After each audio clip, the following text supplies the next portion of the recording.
Just a few days ago, this was the RAF bombing so-called Islamic State or ISIL in Iraq. In just a few days' time, will they be doing the same in Syria? David Cameron says they should, and today he went to the House of Commons to try and convince MPs to vote for it. We do face a fundamental threat to our security. We can't wait for a political transition. We have to hit these terrorists in their heartlands right now.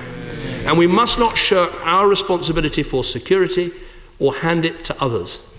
Mr. Speaker, throughout our history, the United Kingdom has stood up to defend our values and our way of life.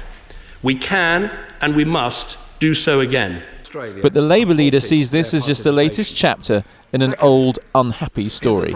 In the light of the record of Western military intervention in recent years, including Iraq, Afghanistan and Libya, does the Prime Minister accept that UK bombing of Syria could risk more of what President Obama called unintended consequences, and that a lasting defeat of ISIL can only be secured by Syrians and their forces within the region?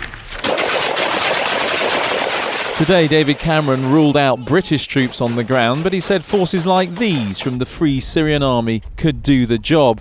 And he said there could be 70,000 of them.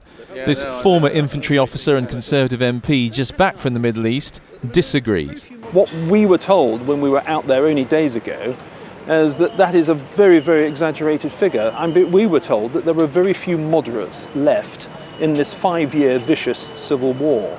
So we've got to be careful when looking at these figures, and we've got to make sure that they do stack up.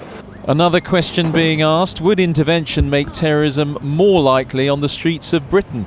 On one of those streets today, little enthusiasm and concern. We probably should, but if we're going to, we need to know what's going to happen afterwards. We don't want to leave it in the state we left Iraq. There are civilians within ISIS-held areas anyway. It's going to be really hard to, differentiate between civilians and, ISIS. Why? Just let them be. Leave them. There are some on his own side who will oppose him and some from Labour who will back him. Soon David Cameron will have to do his sums and see if he can win this vote.